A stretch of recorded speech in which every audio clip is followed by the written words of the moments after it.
చూస్తున్నాం. ఏపీ మాజీ మంత్రి వైసీపీ నేత విడుదల రజని పైన ఏసీబీ కేసు నమోదు చేసింది. వైసీపీ హయాంలో 2020 సెప్టెంబర్లో పల్నాడు జిల్లా ఎడ్లపాడులోని ఒక స్టోన్ క్రషర్ దగ్గరికి వెళ్లి ఆ స్టోన్ క్రషర్ యజమానిని బెదిరించి 2.2 కోట్లు అంటే సుమారుగా 2,20,00,000 రూపాయల వసూలు చేసినట్టుగా పక్కా ఆధారాలతో ఏసీబీ అధికారులు ఈరోజు కేసు నమోదు చేశారు. రజనీ వాటా 2 కోట్ల రూపాయలని చెప్పి తెలుస్తోంది. తన మరిది గోపి మరొక ఐపీఎస్ అధికారి జాషువాలకి చెరో 10 లక్షల రూపాయలు అప్పచెప్పిందట. కేసులో విడుదల రజనిని A1గా చేర్చారు ఏసీబీ అధికారులు. A2గా ఐపీఎస్ ఆఫీసర్ జాషువాని చేర్చారు. A3గా రజని మరిది గోపి, A4గా రజని పిఏ రామకృష్ణ ఉన్నారు. ఇక ఏసీబీ చట్టంలోని 7A ఐపీసీ 3లోని 384, 120B కింద కేసులు నమోదయ్యాయి. BNSS 173, 170 సెక్షన్ల కింద కూడా కేసులు నమోదు చేశారు పోలీసులు. ప్రజెంట్ రజనీకి 3 నుంచి 7 ఏళ్ల జైలు శిక్ష పడే అవకాశం కూడా ఉంది. ఒకసారి డీటెయిల్స్లోకి వెళ్తే సెప్టెంబర్ 2020 రోజు ఐపీఎస్ ఆఫీసర్ జాషువాతో కలిసి ఈ యొక్క నిర్వాకానికి పాల్పడ్డారు విడుదల రజని. ఇక్కడ మనం చూసి ఎడ్లపాడులోని శ్రీలక్ష్మి బాలాజీ స్టోన్ క్రషర్ అటువంటి ఓనర్ నల్లపనేని చలపతిరావు దగ్గరికి వెళ్ళి ఆయన నుంచి నీ దగ్గర అక్రమంగా నిర్వహిస్తున్నామని చెప్పి కొంత అతన్ని భయభ్రాంతులకు గురి చేసి 5 కోట్ల రూపాయలు డిమాండ్ చేశారట. అయితే ముందుగా రంగంలోకి దిగారు పిఏ రామకృష్ణ. ఆ తర్వాత వినకపోయేసరికి డైరెక్ట్గా విడుదల రజని పిఏ గోపి, ఆ తర్వాత ఐపీఎస్ ఆఫీసర్ విజిలెన్స్ ఆఫీసర్గా ఉన్నటువంటి జాషువా ఇద్దరు రంగంలోకి దిగిపోయారు. ఇక అప్పటికి ఆ చలపతిరావు ఇవ్వలేదు, డబ్బులు ఎట్టి పరిస్థితుల్లో కూడా ఇవ్వను అని చెప్పి తేల్చి చెప్పేసరికి డైరెక్ట్గా విజిలెన్స్ అధికారులతో తన బృందంతో వెళ్ళాడు జాషువా. ఐపీఎస్ ఆఫీసర్ని వినియోగించి ఐపీఎస్ ఆఫీసర్ ఉపయోగించి విడుదల రజని ఈ నిర్వాకానికి పాల్పడ్డగా చాలా క్లియర్గా అర్థమవుతోంది. ఇక విజిలెన్స్ అధికారులతో శ్రీ లక్ష్మీ బాలాజీ స్టోన్ క్రషర్ దగ్గరికి వెళ్ళినటువంటి జాషువా తన బృందంతో వెళ్ళిపోయి తనిఖీలు చేపట్టి ఒక రిపోర్ట్ రెడీ చేసి ఇది రూల్స్కి వ్యతిరేకంగా ఉంది అని చెప్పి నేను రెడీ చేస్తున్నాను, రేపు మాపను ఫైన్ కట్టాల్సి ఉంటుంది, 50 కోట్ల రూపాయల ఫైన్ విధిస్తాను, 50 కోట్లు కడతావా, ఎమ్మెల్యే గారికి 5 కోట్లు ఇస్తావా అని చెప్పి ఆయన డిమాండ్ చేసిన నేపథ్యంలో సరే ఇక చేసేదేమీ లేక తన వ్యాపారం ఎక్కడ దెబ్బతింటుందో, తన కుటుంబం ఎక్కడ రోడ్డు పడుతుందని భావించినటువంటి చలపతిరావు ఆ ఎమ్మెల్యేకి 5 కోట్లు ఇవ్వడానికి అంగీకరించాడు. ఈ నేపథ్యంలోనే 2,20,00,000 రూపాయలు ఇచ్చాడట.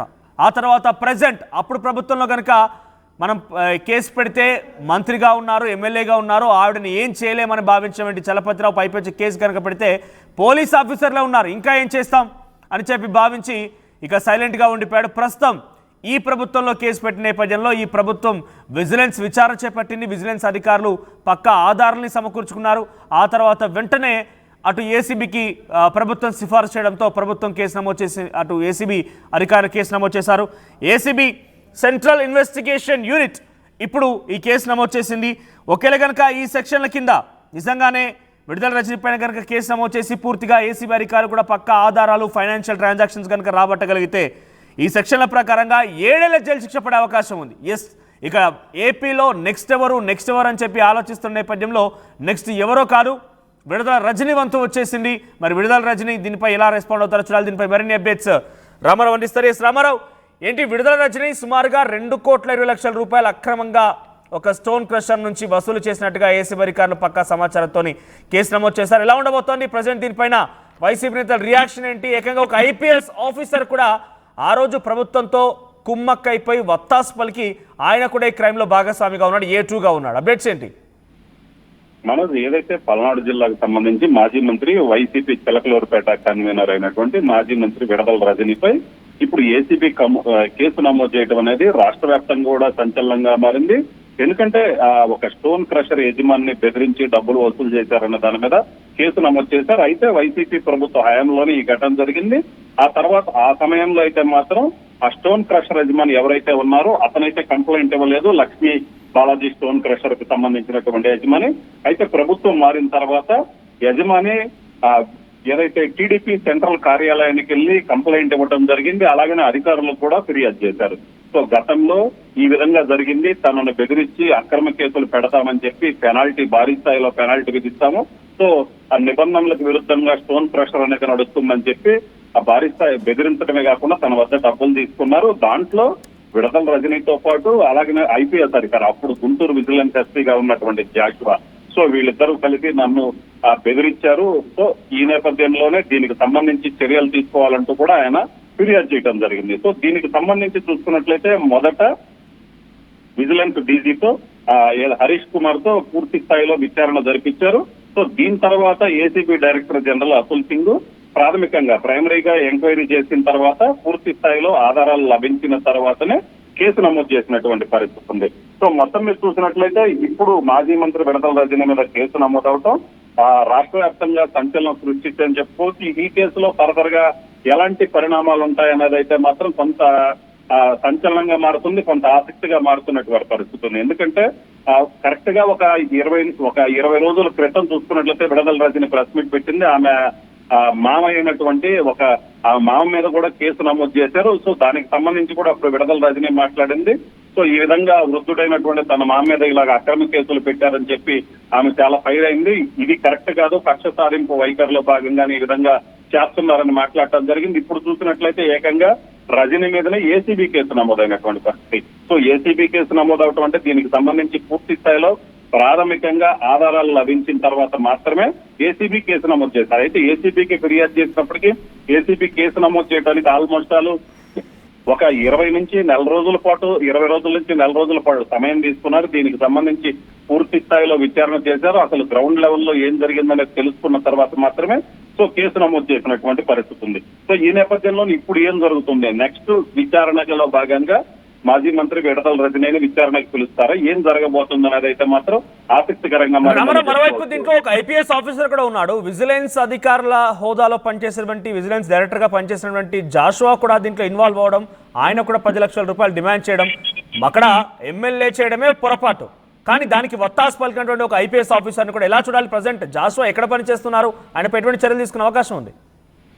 ఖచ్చితంగా, ఎందుకంటే ఐపీఎస్ అధికారి జాషువా అప్పట్లో గుంటూరు జిల్లా విజిలెన్స్ ఎస్పీగా పనిచేస్తున్నారు. సో ఆ సమయంలోనే ఈ ఘటన జరిగింది. ప్రజెంట్ అయితే ఈ కేసులో ఆయన్ని కూడా A2గా చేర్చినటువంటి పరిస్థితి ఉంది. మాజీ మంత్రి విడదల రజని A1 అయితే A2గా ఐపీఎస్ అధికారి జాషువాని చేర్చినటువంటి పరిస్థితి ఉంది. విచారణకు సంబంధించి సో ఐపీఎస్ అధికారి అయినటువంటి జాషువాని కూడా ఖచ్చితంగా విచారణకి పిలుస్తారు. ఎందుకంటే విచారణ ACB director general Atul Singh విచారణ జరిపిన సమయంలో అందరి పాత్రలు కూడా ఉన్నాయని ఆయన ప్రాథమికంగా ఆ విచారణలో తేలిన తర్వాత మాత్రమే ఏసీబీ కేసు నమోదు చేయడానికి ప్రభుత్వం అనుమతి కోరారు. సో ప్రాథమికంగా ఆధారాలు లభించడంతోనే కేసు నమోదుకి సంబంధించిన ప్రక్రియ ముందుకెళ్ళినటువంటి పరిస్థితి ఉంది. సో ఈ నేపథ్యంలో ఖచ్చితంగా ఈ కేసుకు సంబంధించి అయితే ఏసీబీ కేసుకు సంబంధించి అయితే పక్కాగా విచారణకైతే మాత్రం పిలిచే అవకాశం ఉంది. అలాగనే అప్పట్లో ఏదైతే స్టోన్ క్రషర్ కు సంబంధించి తనిఖీలు నిర్వహించారు. సో అంటే విజిలెన్స్ ఎస్పీ ఆదేశాల మేరకు స్టోన్ క్రషర్ లో తనిఖీలు నిర్వహించినటువంటి పరిస్థితి ఉంది. సో తనిఖీల్లో పాల్గొన్నటువంటి మిగతా అధికారులను కూడా ఏసీబీ అధికారులు కేసు నమోదు చేయడానికంటే ముందే ఆ రోజు ఎవరైతే స్టోన్ క్రషర్ కి వెళ్లి తనిఖీలు నిర్వహించారో సో ఆ అధికారులను కూడా విచారించడం జరిగింది. సో వాళ్ళంతా కూడా ఎస్పీ ఆదేశాల మేరకే తాము తనిఖీలో పాల్గొన్నామని కూడా క్లియర్ గా చెప్పడం జరిగింది. సో ఈ నేపథ్యంలోనే జాషువా ఆదేశాల మేరకే తాము వెళ్ళి అక్కడ స్టోన్ క్రషర్ తనిఖీలు చేశారని చెప్పిన నేపథ్యంలో ఖచ్చితంగా ఆయన్ని కూడా పూర్తి స్థాయిలో ఎందుకు తనిఖీలకి వెళ్లమని అధికారులకు చెప్పాల్సి వచ్చింది, దీని వెనక మోటో ఏందనే దాని మీద సో ఒక క్లారిటీ అయితే ఏసీబీ అధికారులకు ఉన్నటువంటి పరిస్థితి ఉంది. సో విడదల రజనీ కావచ్చు, అలాగనే ఐపీఎస్ అధికారి జాషువా వీళ్ళిద్దరినీ కూడా విచారణకి పిలుస్తారు. విచారణలో పూర్తి స్థాయిలో ఏదైతే ఏసీబీ విచారణలో వాళ్ళకి లభించినటువంటి ఆధారాలను బేస్ చేసుకుని వాళ్ళనైతే విచారించే అవకాశం ఉంది. మనోజ్, ప్రజెంట్ జాషువా ఎక్కడ విధులు నిర్వర్తిస్తున్నారు? ఆయన పైన పోలీసులు ఇప్పటికీ సస్పెన్షన్ కానీ లేదంటే ఇంకేదైనా వేటేశారంటే విజిలెన్స్ అధికారి పైన ఆల్రెడీ విజిలెన్స్ ప్రజెంట్ ఈ స్టోన్ క్రషర్ దగ్గర జరిగిన యాక్టివిటీస్ పైన విజిలెన్స్ విచారణ జరిగిన తర్వాత ప్రభుత్వానికి సిఫారసు చేస్తే ఇప్పుడు ఏసీబీ కేసు నమోదు చేసింది. కాబట్టి ఈ రతంగం అంతా సుమారు 4 రోజులుగా కొనసాగుతోంది. ఆరోపణలు వచ్చిన నేపథ్యంలో జాషువా పైన ఎటువంటి చర్యలు తీసుకున్నారు పోలీసులు?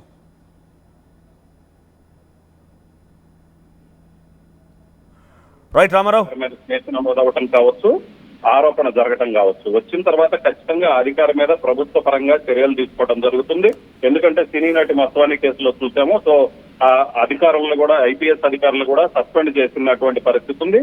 సో ఈ నేపథ్యంలోనే జాషువా మీద కూడా ఏసీబీ అధికారులు కేసు నమోదు చేసిన నేపథ్యంలో ప్రభుత్వం ఆయన మీద కూడా చర్యలు తీసుకునే అవకాశం ఉంది. మనోజ్, విడుదల రజనీ ఎక్కడ రియాక్ట్ అయ్యారు ఈ విషయం పైన? 4 రోజులుగా విజిలెన్స్ అధికారులు విచారిస్తున్నారు. తర్వాత ప్రభుత్వం కూడా ఏసీబీకి ఫిబ్రవరి 10వ తేదీనే కేసు నమోదు చేయాలని కొంత సిఫారసు చేసింది. ఈ తతంగం అంతా నడుస్తున్న నేపథ్యంలో తను ఎక్కడైనా వివరణ ఇచ్చే ప్రయత్నం కానీ అటువంటిది ఏది లేదని కొట్టిపారేసే ప్రయత్నం కానీ చేశారా? సో సో ఇప్పటికైతే మాజీ మంత్రి విడదల రజని దీని మీద స్పందించలేదు. అయితే మొదటి నుంచి కూడా ఆమె చిలకలూరుపేట కన్వీనర్ గా, చిలకలూరుపేట వైసీపీ కన్వీనర్ గా వెళ్ళినప్పటి నుంచి కూడా ఆమె చెప్తూనే ఉంది. ఏదైతే 4 రోజుల క్రితం ప్రెస్ మీట్ పెట్టి తన మామ మీద కేసు నమోదు చేశారు, అలాగనే వైసీపీ వాళ్ళని బెదిరించాలని చూస్తున్నారని ఆమె ఆ రోజు ప్రెస్ మీట్ పెట్టడం జరిగింది.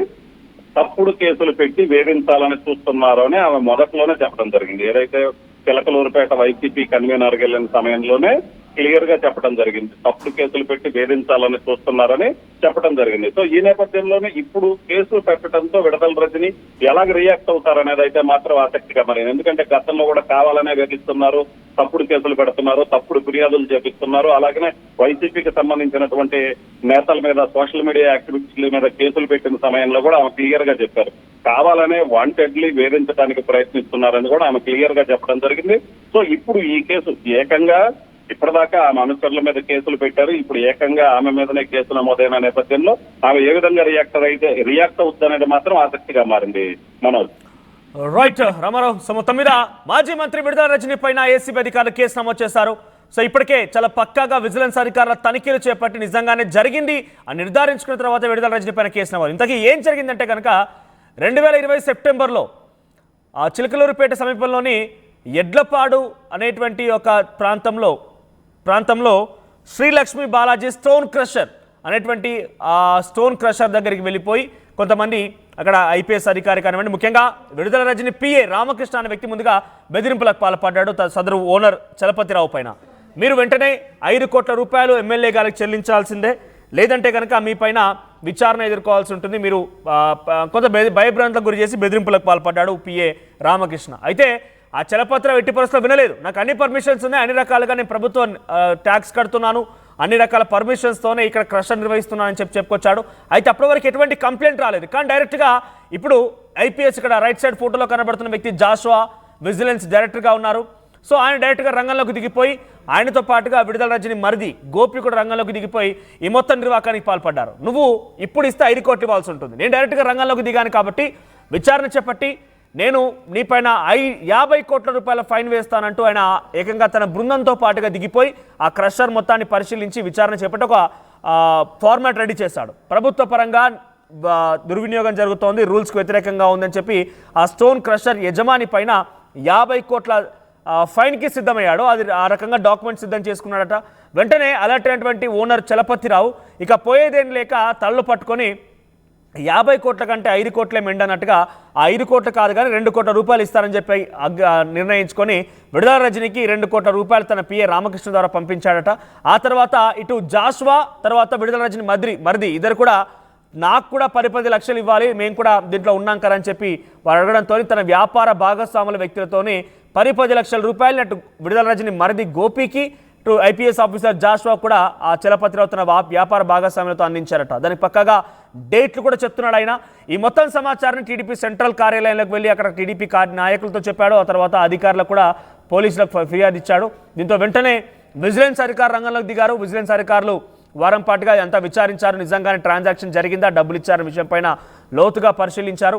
అయితే అక్కడ చుట్టుపక్కల ఎడ్లపాడులోని ఎవరొక గ్రామస్తులు కూడా ఎవరు కూడా కంప్లైంట్ ఇవ్వలేదు. కానీ ఎలా వచ్చాడు, విచారణ ఎలా చేశాడు, ఆయనంతా ఆయన ఎలా ఎంక్వైరీ చేస్తాడు, పరిశీలిస్తాడన్న విషయంలో కూడా జాషువాపై అనుమానం వ్యక్తం చేస్తున్న విజిలెన్స్ అధికారులు తీగ లాగితే డొంక కదిలిందన్నట్టుగా మొత్తం వ్యవహారం లాగితే విడుదల రజని వరకు చేరింది. అయితే పక్కగా విడుదల రజని దీంట్లో ఇన్వాల్వ్ అయ్యారని తెలుసుకున్నటువంటి విజిలెన్స్ అధికారులు ప్రభుత్వానికి నివేదిక అందిస్తే ప్రభుత్వం మళ్ళీ ఫిబ్రవరి 10, 2025 ఈ నెలలో పోయిన నెలలో ఏసీబీ అధికారులకు సిఫార్సు చేసింది ఈ విషయం పైన కేసు నమోదు చేయమని. సో వెంటనే ఏసీబీ అధికారులు నమోదు చేయకుండా కొంత సమయం తీసుకొని ఎట్టకేలకు నిర్ధారించుకున్న తర్వాత నిన్న ఏసీబీ అధికారులు సెంట్రల్ ఇన్వెస్టిగేషన్ యూనిట్ ఈ కేసు నమోదు చేసింది.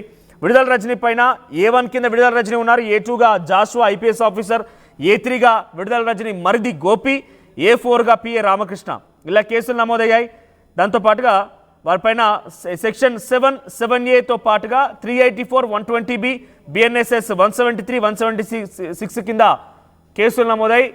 సో ప్రజెంట్ ఏసీబీ అధికారులు విడుదల రజనిపై ఎటువంటి చర్యలు తీసుకుంటారో చూడాలి. దాదాపుగా ఇటువంటి సెక్షన్ల కింద కేసు నమోదైతే మాత్రం 7 ఏళ్ల పాటు జైలు శిక్ష ఉండే అవకాశం ఉంది. ఏకంగా ఇక్కడ మనం గమనించాలి, ఐపీఎస్ ఆఫీసర్లే అధికార పార్టీకి ఒత్తాసు పలుకుతూ అధికార పార్టీ నేతలతో కుమ్మక్క అయిపోయి ఇటువంటి అక్రమాలకు తెరలేపారు అని అంటే గత ప్రభుత్వంలో పరిపాలన ఎలా ఉందనేది మనకు ఒక అర్థం పడుతోంది. ఒకసారి విడుదల రజనీ పైన కేసు నమోదవడం కానివ్వండి, వైసీపీ హయాంలో ఇంకా ఏమైనా మీ దృష్టిలో ఉన్నాయా? ఇంకా ఎవరిపైన ఈ రకంగానే బ్లాక్మెయిల్ చేసి వారిని బెదిరింపులకు గురి చేసి మీ నుంచి డబ్బులు రాబట్టే ప్రయత్నం గత ప్రభుత్వంలో జరిగిందా? ఒకసారి మీ అభిప్రాయాన్ని కామెంట్ చేసే ప్రయత్నం చేయండి.